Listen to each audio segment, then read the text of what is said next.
Pessoal, boa noite. Vamos iniciando nossa live enquanto o pessoal vai chegando, né? Enquanto as pessoas vão acessando aí o nosso canal. Nós temos hoje um convidado assim, ó, que é muito legal de escutar o que ele tem para falar. E o Ariel é um colega, constelador, mas ele também é jornalista. Colocando ele aqui. É jornalista com especialização em gestão da comunicação integrada, na psicologia transpessoal e constelação familiar, em formação em terapia e organização integral, EFT, padrões de afeto e traumas de apego, reconexão e cura reconectiva. É integrante do movimento Guerreiros do Coração e aprendiz de comunicação não violenta. Ou seja, cara, tem muito conteúdo. Tem bastante informação, bastante conhecimento. Eu tenho certeza que todo mundo vai adorar a live de hoje. E Ariel, conta pra gente um pouco. Fala um pouquinho dessa tua caminhada, né, dentro das terapias. Você que trabalhou também, ou ainda trabalha, né, na área de comunicação, no jornalismo, e de repente parar dentro desse mundo das terapias. Como é que foi, Ariel? Conta pra gente um pouquinho como é que se deu esse aproxego aí. Foi em 93, no dia que eu fiz 17 anos, no dia do meu aniversário. Foi o dia que eu saí para o meu primeiro curso de autoconhecimento, vamos dizer assim. Eu tinha desde muito novo, assim, eu lembro, 10, 11 anos, sempre questionamentos existenciais. E aí, nesse dia, eu fiquei sabendo, através de um colega de trabalho, de uma coisa... Comecei bem por um lado bem metafísico, assim, né? E aí, meio esotérico, assim, né? Aí depois fui vindo para um arco mais convencional. Então, e aí em 96 eu fiz minha primeira imersão, assim, de formação mesmo. Eu estava no meio da faculdade de jornalismo. E aí, desde lá, sempre ficou assim, o eu jornalista e o eu terapeuta, o pretendente a psicoterapeuta, assim. E aí foi uma caminhada de várias experiências, assim, várias, como eu disse, das coisas às vezes mais metafísicas às mais convencionais, como cliente ou fazendo formações, sempre explorando, assim. E acho que tem um conjunto agora que tem algo para passar para as pessoas. Claro. E esse começo, na verdade, esotérico, acho que é um dos melhores começos. Eu também caminho aí. Porque a gente acaba desenvolvendo uma sensibilidade, uma percepção, né? Que ajuda muito depois no processo das terapias, né? Acho que em todos os processos vai ter, por onde tu começa, tu vai construir um conjunto de percepções, mas que em algum momento tu vai ter que ir desconstruindo também, né? Seja mais convencional, mais conservador, para descobrir que as coisas não se encerram numa racionalidade, como também se a gente vai muito para um lado esotérico, vamos dizer assim, e falta uma substância realmente científica, teórica, que dê sustentação. Então, o bacana talvez seja esse pêndulo, porque como ensinam as tradições, assim, eu gosto muito do budismo tibetano, o caminho é sempre o caminho do meio, né? E o caminho do meio a gente pode aproveitar o que tem em um lado e do outro, né, desse movimento. Com certeza. Bom, primeiro, então, para as pessoas saberem, tanto eu como o Hilton, a gente tem essa formação nas constelações sistêmicas, e é um trabalho que procura muito ressignificar experiências do indivíduo ou do sistema, da família do indivíduo, para soltar bloqueios, a gente fala desemaranhar situações e permitir mais fluidez na vida da pessoa, mais qualidade, mais possibilidade de realização, né? Então, dentre essas vertentes que eu explorei, principalmente na terapia integral e tem paralelo com as constelações, o trauma ele está sempre presente no processo de expressão de uma parte nossa, né, que precisa ser justamente explorada para o que ali é importante para a nossa realização, para aquilo que a gente estava buscando. Falando de forma mais simples, aquilo que, por exemplo, na psicanálise fala que é o recalcado, ou na psicologia junguiana fala da sombra, né? Aquilo que quis se manifestar e não pôde acontecer. Sofreu... o trauma é um choque de exclusão. Ele é um corte, ele é uma poda, ele é uma barreira numa manifestação do ser. Então, sombra e todo o aspecto negativo que tem carregado disso, dor, bloqueio, sofrimento que está embutido na experiência, na verdade, é luz que não aconteceu. A sombra é luz que não aconteceu. É uma maneira de olhar para isso. E aí, como é que se aborda isso? Primeiro, tem duas maneiras de ver o que a gente está chamando de trauma, né? Tem o trauma conhecido, que é mais conhecido, mais visualizável, assim, que são as situações de impacto, né? Então, um acidente, uma morte prematura, uma doença, situação de impacto, aquela coisa que aconteceu, um choque, né? Uma situação difícil que a pessoa passou, né? Independente de qualquer fase da vida. Evidentemente que for nas fases de desenvolvimento, quanto mais infantil, né?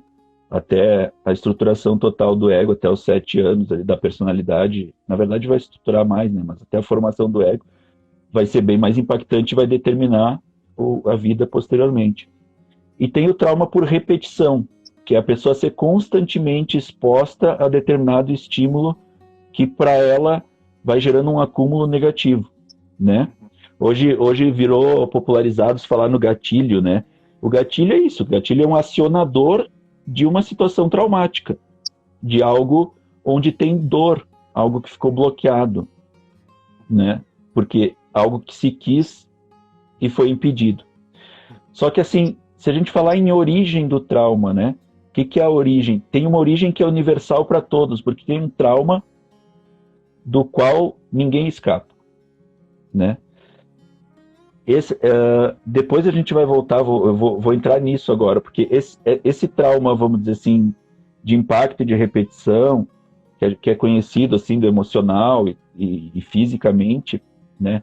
E que vai ficar congelado no corpo e na emoção, a pessoa tem dificuldade até de acessar, porque precisa reprimir para não ficar em contato com a dor.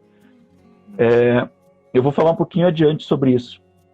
Mas tem esse trauma universal que vai estar na base desse e que afeta qualquer pessoa. Que é o quê? É o que dentro do modelo do Patchwork se chama o ciclo do amor imaturo. É o trauma inescapável da condição humana e é o que vai fundamentar a constituição do nosso ego, né? Então, o que é esse trauma básico inerente da condição humana? A criança... ao nascer, claro, o trauma pode existir desde a gestação ou do parto. São situações muito comuns, que são os traumas de impacto, que a gente pode falar depois. Mas eu quero abordar primeiro essa base da condição humana, que é a criança vem como sendo uma manifestação de amor puro, né? Ela é puro ser, né? Ainda não obviamente consciente desta consciência de ser o ser, e ela vem fusionada com a mãe, especialmente com os pais e com o pai, como os criadores dela, né? Para quem gosta de uma linguagem mais espiritual, os co-criadores, né? Junto com a existência, com a vida, com Deus, com seja lá o nome que se der. E o que acontece? Essa criança ela tem a ânsia de amor exclusivo o tempo todo, porque ela é esse por amor e ela quer manter esse fusionamento com a mãe. Tanto na psicanálise convencional, a criança... Convencional, quero dizer, a psicanálise só existe convencional, foi um termo mal empregado. Freudiana, depois se desdobra em outros estudiosos, né? Mas na psicanálise, até os 2 anos, o bebê sequer tem consciência que 2 meses, perdão, que ele é separado da mãe. E até em torno de 8 meses, que é o chamado estágio do espelho, ele sequer tem consciência dos limites do próprio corpo e dele como um ente, um indivíduo, né? Essa diferenciação vai acontecer entre os 13 e os 8 meses, e essa consolidação como indivíduo. Então, a criança é extremamente dependente e ela quer, porque é do instinto também. É importante a gente sempre olhar o ser como um ser biológico, biopsicossocial. Então é um ser que é instinto, é biológico, é psico no sentido de psicoemocional, sistema límbico e sistema cortical, e social de conexões e relações humanas, influenciado pela cultura na formação da personalidade.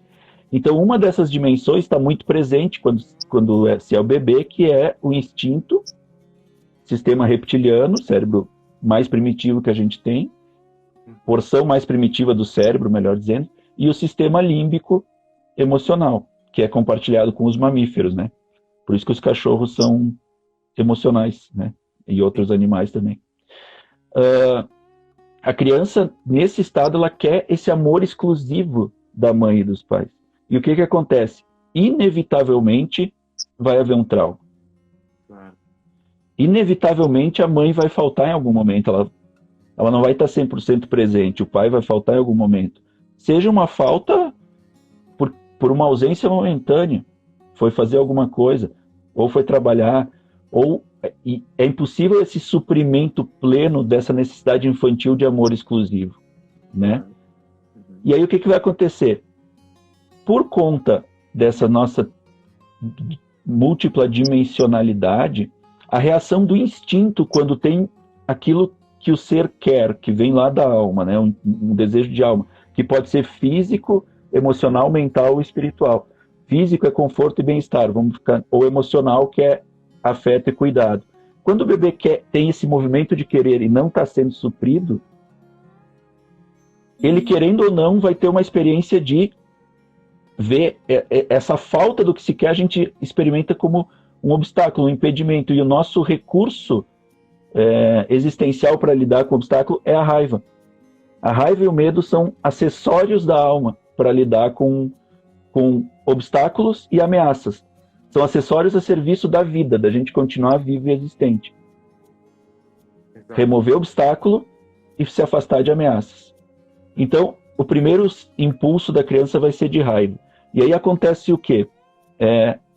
Claro que isso não é pensado, não é raciocínio, né? A criança não está pensando isso, mas o ciclo vai se dar por experimentar a raiva de quem depende a sobrevivência dela, de quem ela precisa para sobreviver. A criança vai, ao mesmo tempo, entrar na primeira contradição, que é a contenção dessa raiva. Ela não pode ter o mesmo objeto de desejo, de nutrição que a mãe, ser um objeto de agressão, porque no nível do instinto, para remover esse obstáculo, é do jeito animalesco, rasgar, bater e morder. O instinto mobiliza para isso. Então acontece a primeira contenção. E essa experiência leva a primeiro fundamento de culpa no nível instintivo emocional da criança. Ela se culpa, se reprime, né? Imaginem isso acontecendo assim do 0 aos 5, 7 anos, tá? Não é uma coisa do bebezinho só. E aí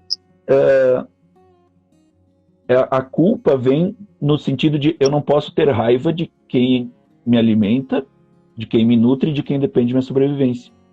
E essa culpa vai levar ao medo da punição. E o medo da punição, por medo de ser punido, por ter feito uma coisa feia, errada, que é sentido raiva dos pais, faz muito sentido se a gente traz isso para a vida adulta, né? Já dá para fazer esse espectro, esse paralelo de como a gente sente raiva, hoje mesmo, né? Quem tem pai ou não tem presente, os pais, é só pensar como é sentir raiva e imediatamente vem uma culpa e né? Um lado nosso está certo, mas o outro ao mesmo tempo se repreende, né? E nas constelações a gente avança bastante nisso. Né? O medo da punição vai levar ao quê? A uma estratégia infantil de se eu me autopunir, eu não vou ser punido. Então isso vai levar a culpa e a autocondenação, a fuga da felicidade, a autossabotagem. Quer dizer, eu vou me punir pelo errado que foi de ter sentido raiva dos meus pais. Né? Isso resolveu a questão do amor exclusivo? Não resolveu ainda, né? Porque o anseio da criança sempre vai estar ali presente, né? Por que tem esse anseio infantil? Porque a criança, o instinto ordena sobreviver, e a criança mira os pais como modelos de sobrevivência, afeto, aceitação e nutrição. Então, o que a criança faz? A primeira coisa que ela faz é copiar o modelo, copiar os pais, fazer como eles.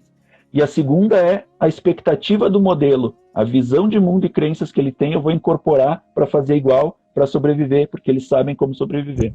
Estou vendo eles grandes, crescidos, mas isso é um pouquinho mais para frente.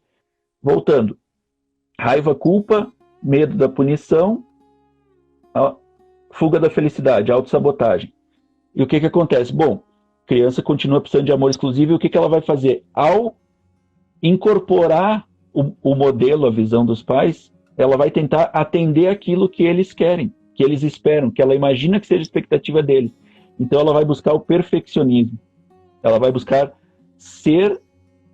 Aí que começa a origem, da onde começa onde se inicia a separação entre abrir mão daquilo que eu quero para fazer aquilo que eu acho que esperam de mim, ou que querem para mim, né? Que vai gerar conflitos que vão lotar consultórios depois na vida adulta.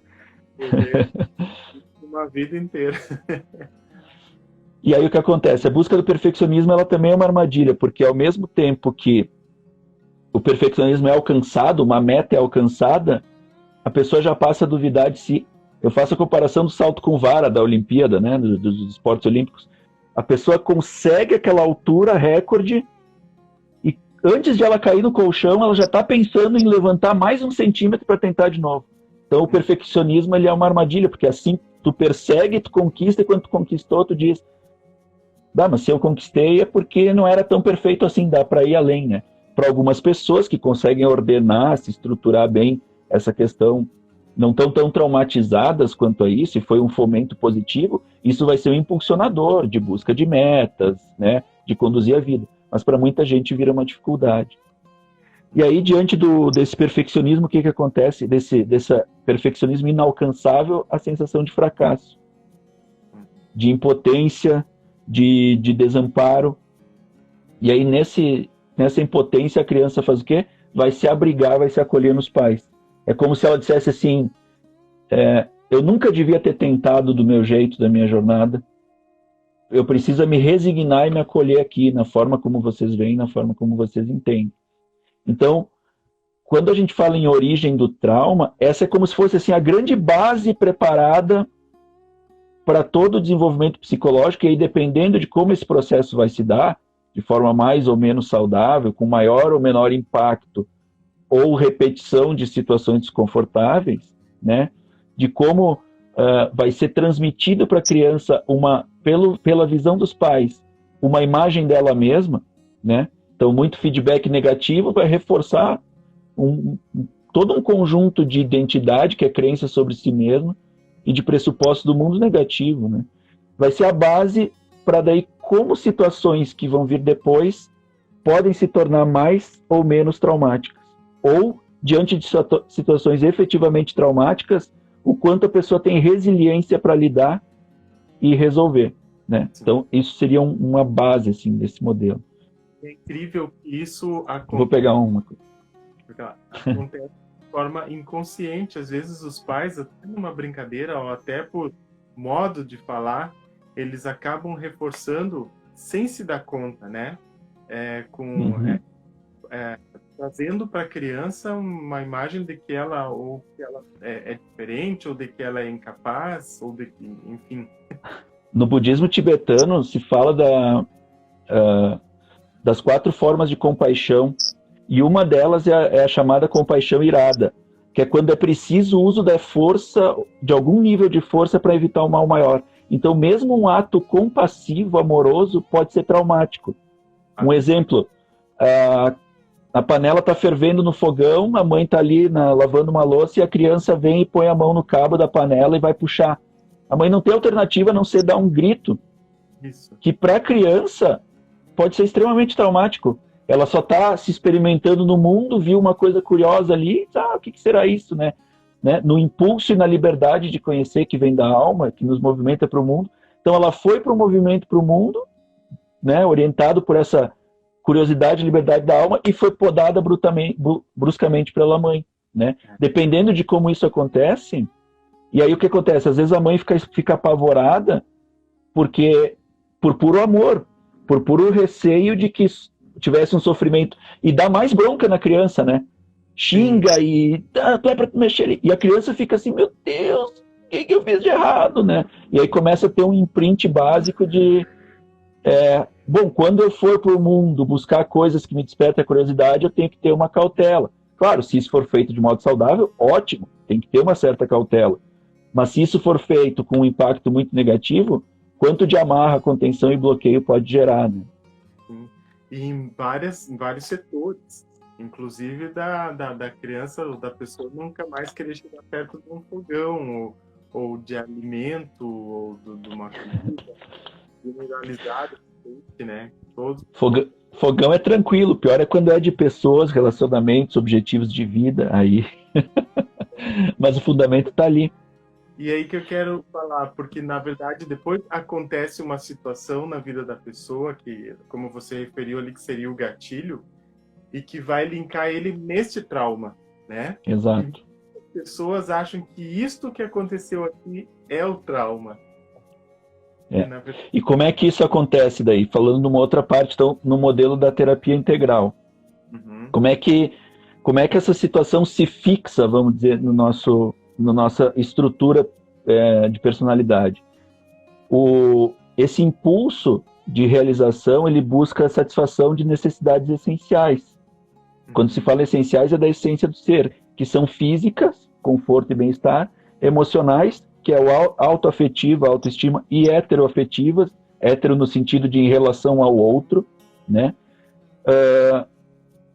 Intelectuais, mentais, que é o potencial humano do pensar criativamente, criar a partir da percepção do mundo, né? E da articulação daquilo que vê, e o espiritual no sentido de conectar-se a algo maior, esse impulso da alma de busca do que nos transcende, dessa unidade consciente que está além da consciência individual de cada um, né?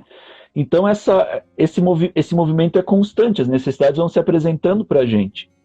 Quando a gente cria um cenário, né, a mente serve para quê? Para criar um cenário, criar cenários para atendimento dessa necessidade que vem da alma. Então, sim, a mente cria a possibilidade de realização.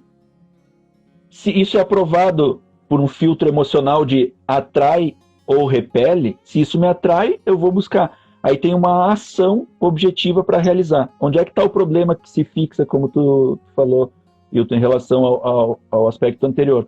Aquelas situações de trauma lá de trás, elas vão começando a desvirtuar esse impulso, porque ao invés de um cenário de atendimento, começam a surgir o que são chamados de padrões mentais, né? As pessoas, hoje está muito popularizado, né, com esses termos, assim, a crença limitante.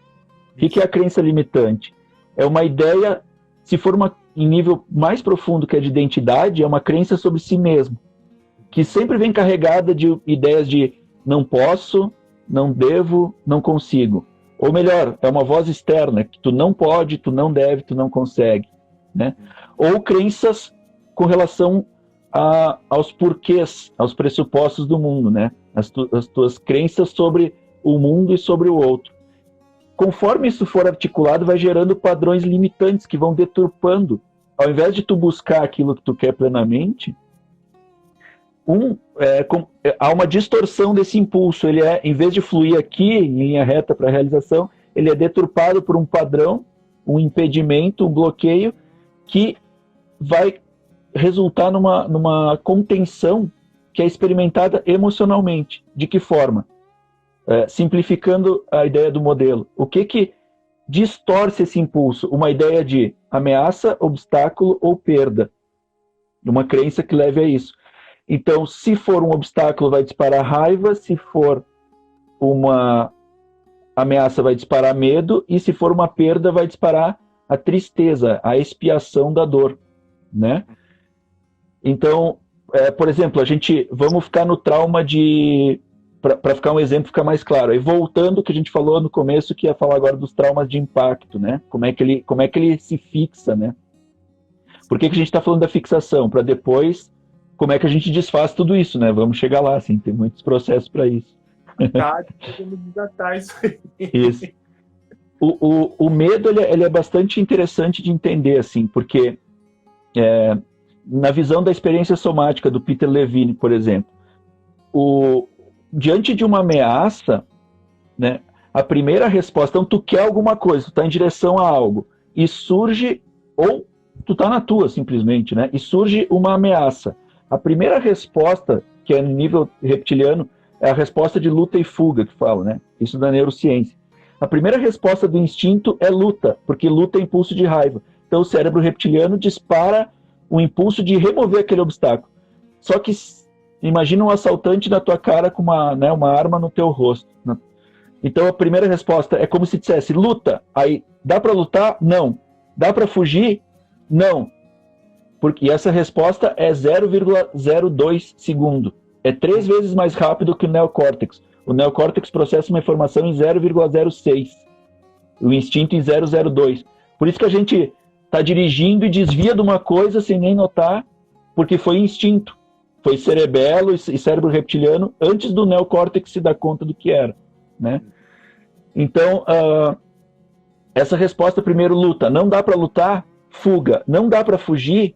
Como é que é fuga? O cérebro reptiliano manda um comando que é para as pernas, para correr, né? E a gente experimenta isso como o último centro nervoso para as pernas é a famosa boca do estômago, ou o terceiro chakra, plexo solar, né? Não dá para fugir, aí a resposta é congelamento. E se não dá para congelar, que daí é uma providência para o mundo mais instintivo, a dissociação, como se saísse do corpo, né? Mas vamos ficar nessas 3 do congelamento. Então o congelamento, o que acontece? Toda energia que uma porção do teu sistema nervoso descarregou nos teus músculos para te correr, se afastar da ameaça, outra porção do teu próprio sistema nervoso e um outro sistema muscular teve que conter. Porque com uma arma no teu rosto não pode, por exemplo, ou outros tipos de ameaça desse nível, não pode nem lutar, nem fugir, nem correr. Tu trava, né? Tu congela. Tanto é que depois das situações de trauma, qual é a primeira coisa que acontece? Eu costumo brincar quando eu falo para as pessoas, o cachorrinho quase atropelado. Qual é a primeira coisa que ele faz quando ele chega do outro lado da rua, na calçada, assim, seguro? O que ele faz? A primeira coisa que ele vai fazer é se tremer todo, porque ele está descarregando da musculatura a energia que era para ele ter corrido e ele não conseguiu, ele congelou, porque não dava tempo de correr, né? Se escapou, ele se treme e libera. Como o cachorro tem sistema límbico e alguma coisa de córtex, ele grava algumas imagens. E aí, quando ele vê uma situação semelhante, ele vai ficar meio assim, cachorro fica traumatizado. Se é um jacaré, não, porque o jacaré é puro instinto, é reptiliano e límbico. Se ele for atropelado uma vez e não for, na próxima ele não vai ficar com medo do carro, né? Porque ele não tem as dimensões do cérebro que registram a experiência. Qual é o dom e a desgraça do humano nesse sentido, desgraça entre aspas? É que a gente tem muito desenvolvimento límbico e cortical. Então a gente tem a memória e a gente tem linguagem. Então, com a memória, a gente grava as imagens e com a linguagem, a gente atribui significado para as experiências que vão estar lá combinadas com aquele conjunto de crenças que a gente já carrega, acionadas com aquele conjunto de crenças, emaranhadas com aquilo, trazendo significações para determinadas experiências que podem ficar bloqueadas, traumatizadas. O que é uma crença? É uma relação de causa e efeito. O que é causa e efeito? Se eu fizer isso, a consequência vai ser essa. Se, então isso, né? Se eu me expor para as pessoas, eu corro o risco de passar vergonha, ser ridicularizado. Então, não vou, né? Porque lá atrás houve uma situação em que isso foi implementado, né? Uma semente de crença. E por que isso pega para a gente, pega para a criança? Porque a criança tem uma profunda lealdade com os pais, uma lealdade amorosa. Nas constelações, né, a gente fala muito disso. E a criança ela vai fazer de tudo pelos pais e pelo sistema, mesmo que seja acreditar em coisas que a limitam, que a bloqueiam, que a impedem de se manifestar na sua plenitude, né?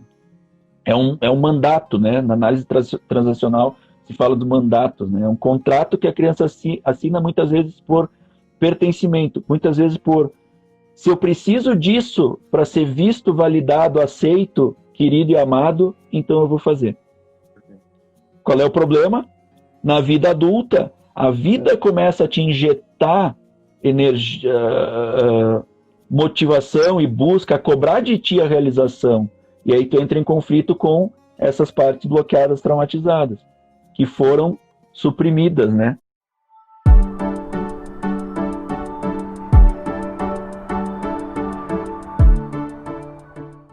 Hoje já se sabe, não é uma coisa metafísica, espiritual, já se sabe cientificamente que a gestação pode ser traumatizante, o parto, né? O Stanislav Grof, na respiração holotrópica, que ele estabelece as matrizes perinatais, fica muito claro os traumas de parto que podem acontecer nesse processo, os traumas de gestação, que é uma coisa bastante óbvia, né? Se a gente for avançar para o aspecto espiritual, para quem gosta de pensar em termos de outras existências, tem explicações também, né? O pessoal que estuda terapia de vidas passadas e tal, do porquê que a gente vem assim preparado para determinado trauma. Mas não precisamos avançar nisso agora, né?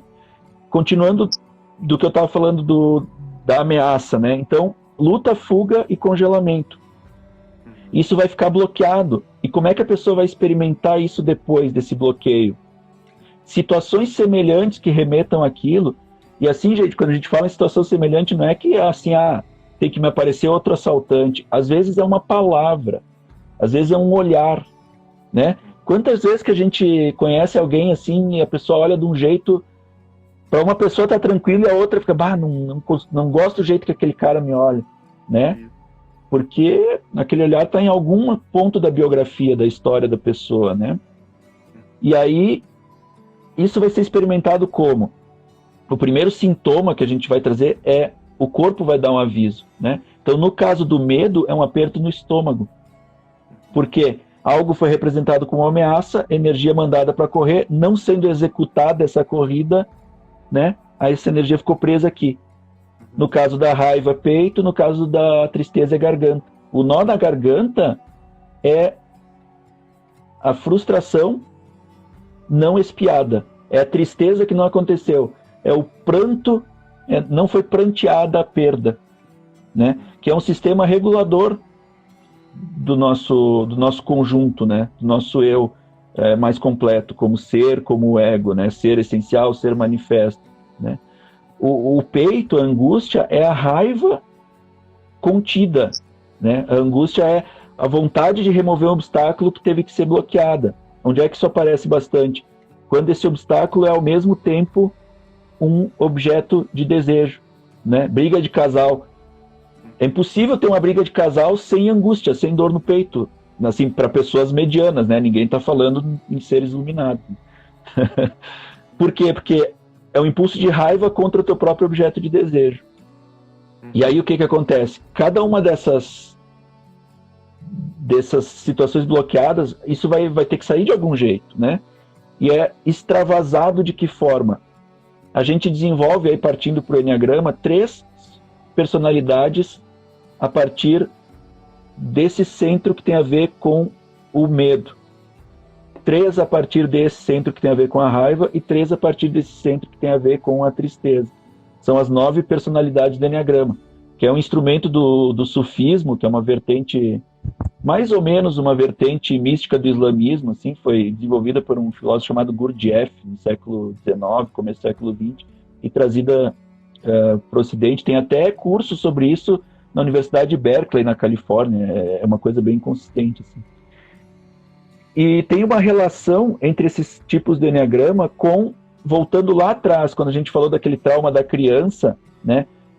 Aquele do ciclo do amor imaturo, da criança que se sente raiva, culpa, se auto-sabota, tudo ali tem a ver com medo de rejeição. Então o nosso trauma básico, a origem do trauma é esse medo de rejeição e a raiva, por causa da raiva por não ser amado. Aí tem 2 vertentes. Raiva por não ser amado dos pais, por não se sentir amado por eles, e raiva de si mesmo por ter raiva dos pais. Isso é o que trata Onde Estão as Moedas, que é um livro que todo mundo que estuda constelações sabe. Por que a gente se enfrenta dificuldades na vida? Por causa dessa raiva de si mesmo, dessa condenação por sentir raiva dos pais.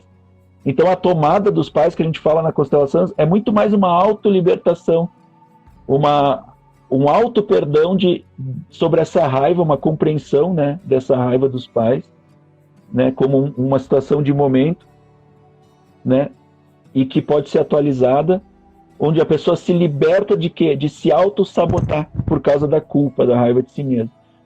Então, e isso vai acontecer o quê? Essa raiva, essa culpa e esse medo e a vergonha, eles vão ter que sair de alguma forma do sistema, senão a pessoa implode.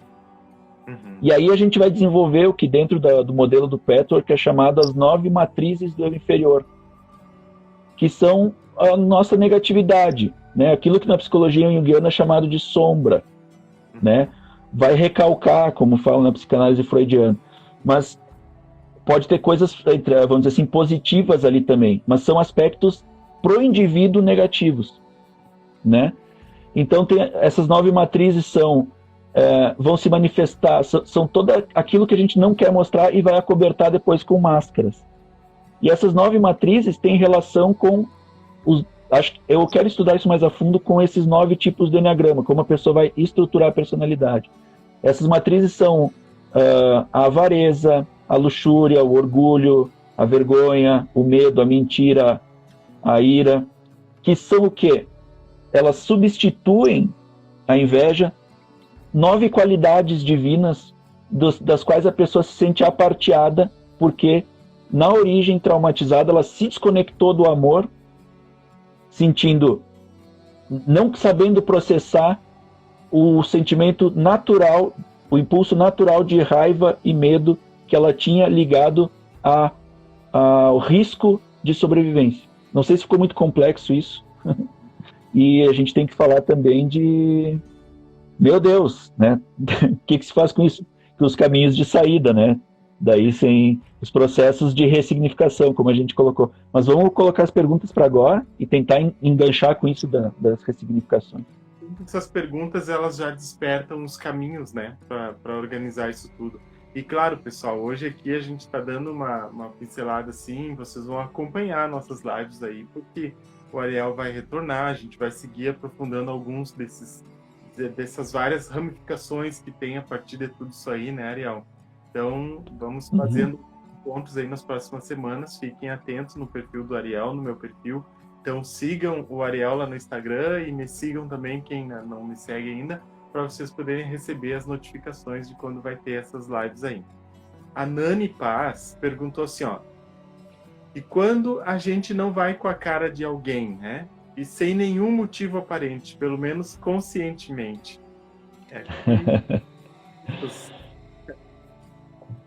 Quando a gente não vai com a cara em alguém, é porque esse alguém, de alguma forma, acionou alguma memória inconsciente, que está ligada à dor. As dores de infância, elas são acobertadas por mecanismos de defesa. E esses mecanismos de defesa, eles separam as dores da infância daquele eu inferior, da nossa negatividade, que é uma forma torta do ego de dar conta. Então, por exemplo, assim, a inveja, o que é? Né? A inveja é um bom exemplo. A pessoa tem um trauma de inferioridade, e através da inveja, daí, cada uma vai funcionar de um jeito, cada um dessas matrizes. A inveja tem 3 jeitos, mas o que é a função da inveja? Alguém lá, a pessoa pode não fazer nada para ti, ou pode fazer, ou pode acionar algo, mas de alguma forma ela vai acionar, né? É como se ela ativasse um circuito elétrico que te coloca lá em contato com a origem de um trauma de inferioridade. E aí a inveja é um recurso de quê? Eu vou tentar diminuir essa outra pessoa para ela ficar abaixo de mim e assim eu não me sentir inferior, né? Então a inveja vai trabalhar para isso, para minar e diminuir o outro. Claro. Né? Então são recursos tortuosos do ego. E aí a gente vai esconder com uma máscara bacana para isso não aparecer, porque afinal isso é feio, né? Então, caminhos de saída, falando, já indo para essa questão da ressignificação, já entramos na próxima pergunta, mas só para deixar o gancho. O primeiro trabalho que a gente tem que fazer é olhar para a própria sombra. ter a coragem de olhar para a nossa negatividade, para o nosso eu inferior. Qual é a pista para isso? As repetições negativas na tua vida. Aquilo que reiteradamente te incomoda, aquilo que reiteradamente machuca, desperta sofrimento, aquilo que tu não aguenta mais que aconteça quando tu vê, repete, mas de novo essa situação, né? Em relacionamento, em trabalho. Ali tem uma pista de toda uma cadeia estruturada que está levando a essa situação no mundo externo, né? Que tem a ver com algo ligado a alguma dor, algum trauma e a forma que o teu sistema se organizou para lidar com aquilo. Só que essa forma muitas vezes ela é infantil. E aí ela vai resultar em autossabotagem. Ela está desatualizada. Ela vai resultar em autossabotagem ou ela entra em conflito com o que o teu ser, o teu eu saudável, adulto está buscando, né? É interessante, eu gosto também de explicar isso, que muitas vezes a nossa alma está enxergando no outro lá, o nosso defeito espelhado lá, né? A projeção é clássico, assim, é o que mais tem. Um espelho, é isso aí.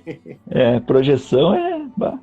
É incrível. A Thaís perguntou assim, ó, e quando a criança acho que aqui quando você estava falando da gestação, quando a criança já é rejeitada na gestação? Sim. Segundo os estudos até do Franz Rupert, que é da constelação de identidade, daí o método IOPT, ou do próprio Groff, Peter Levine, assim, a gente não pode ser taxativo em nada, assim, né, no que é humano, né, tudo é bastante relativo. Mas dá para dizer assim, a probabilidade de trauma é muito grande.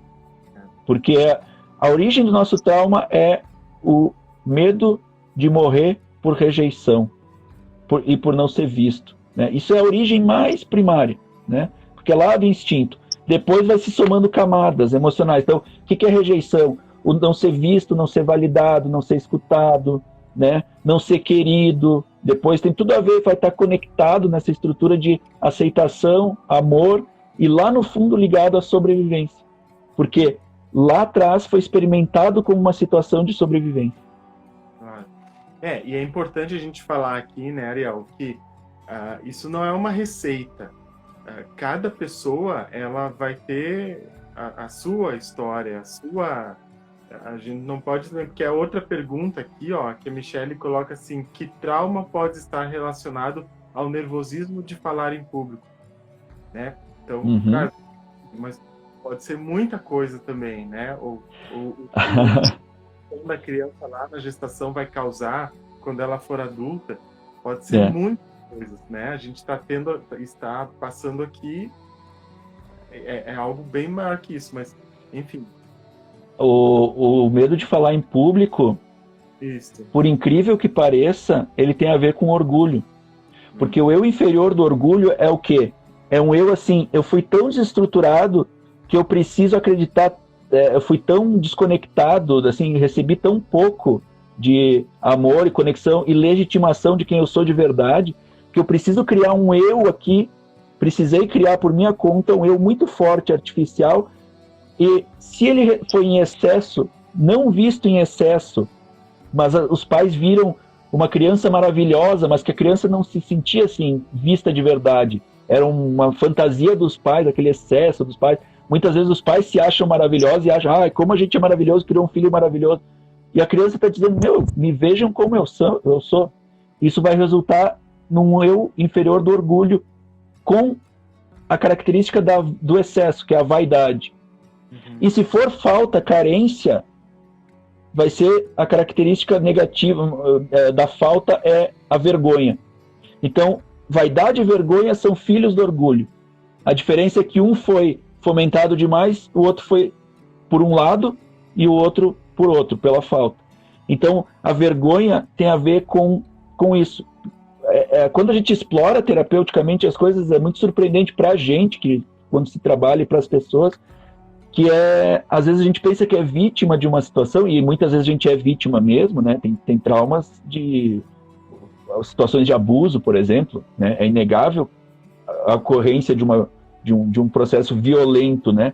Tudo isso são violências, né? Que a gente sofre.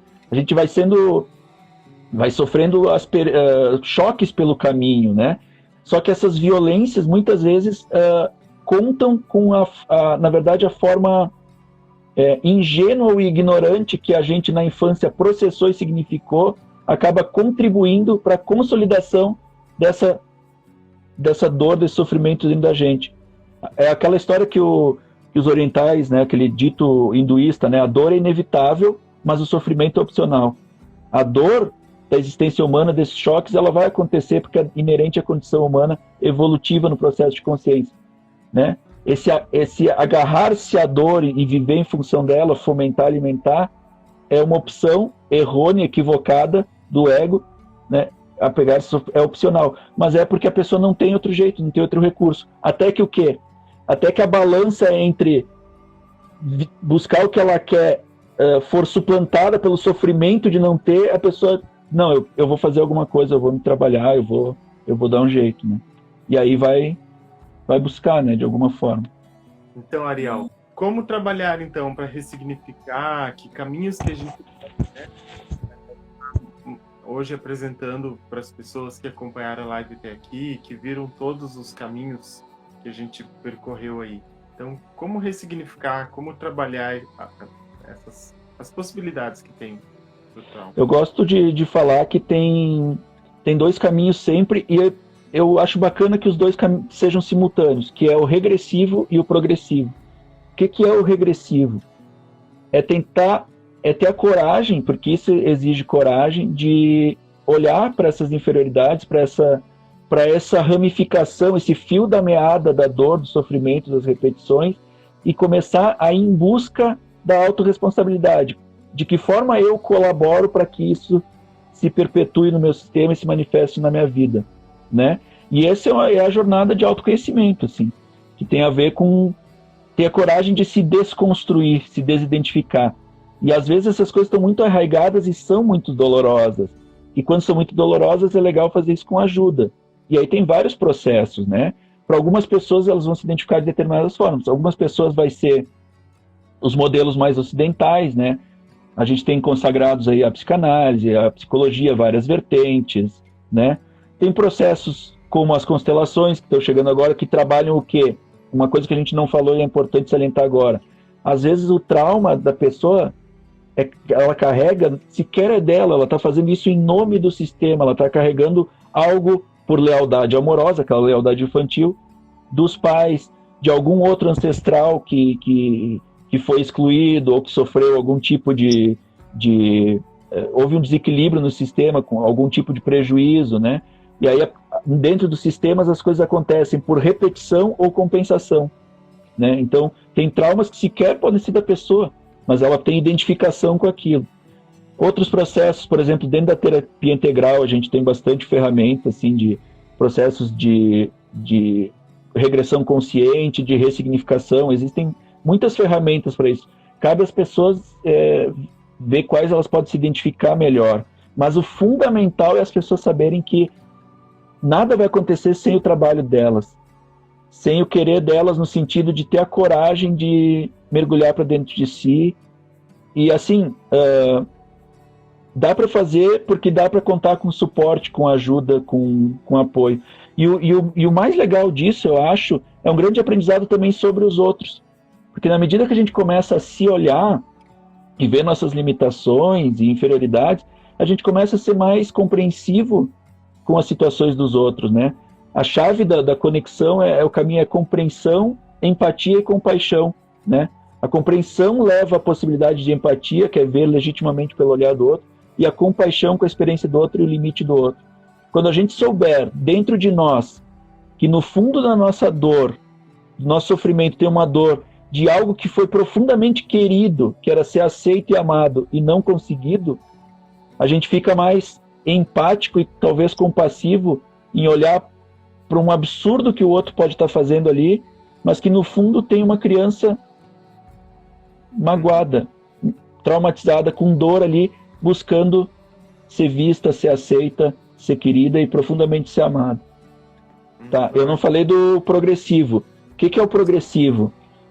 Na medida que tu vai para dentro, pro inferior, desconstruindo, removendo essas camadas, né, encarando o teu eu inferior, né, removendo as defesas, até chegar na dor e na ressignificação disso, na ressignificação da experiência, para desbloquear aquela luz que ficou trancada ali, o teu querer mais profundo que não pôde se manifestar e ficou bloqueado, isso vai te trazer uma liberação enorme, um impulso para a vida. E aí, volto a dizer, muitas ferramentas terapêuticas têm, né?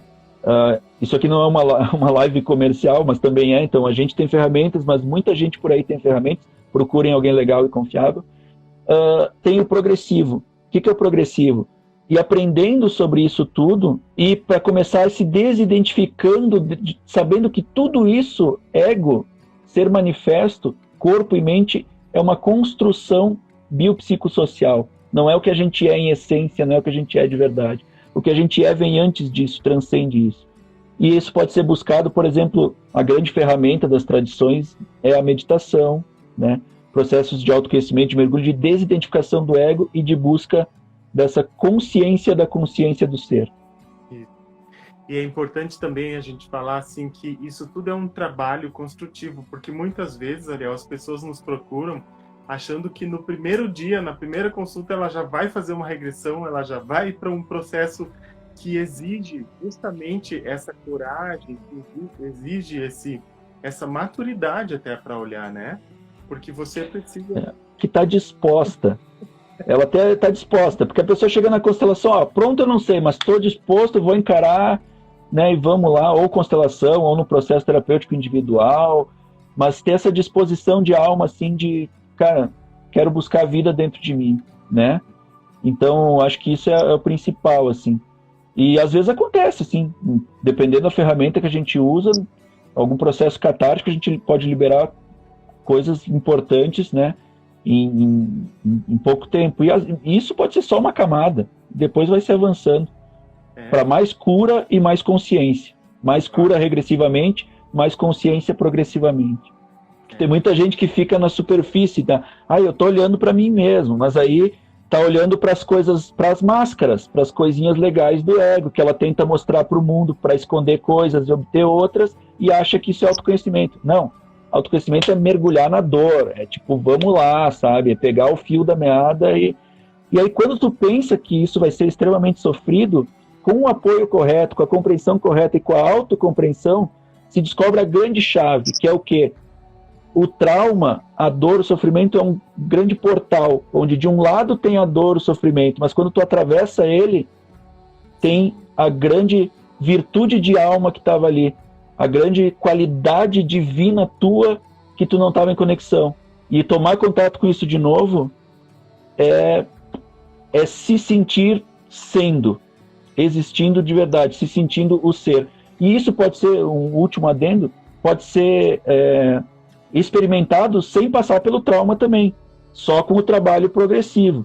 E aí lá a gente busca essa força, essa energia, essa consciência do ser, para depois voltar lá sabendo que se é essa luz e o ser, com mais energia, força e consciência, para lidar com o que é dificuldade, com o que é negatividade, com o que é bloqueio. Então, Ariel, contatos, como é que o pessoal te acha nas redes sociais? Como é que... Ariel Rossi Grifante, meu nome no Facebook, Instagram ariel.rgrifante e o WhatsApp 54-99940-9432. À vontade para conversar, explicar, falar mais. Vocês viram que eu gosto de falar sobre isso, falo bastante, né? Então, mas sei escutar também, tá? Então a gente pode dialogar sobre essas coisas todas. Isso aí. Já começou a contagem ali. Nós vamos ter mais encontros. Sigam nossos perfis para que vocês possam assistir nossas próximas lives. Muito obrigado, Ariel.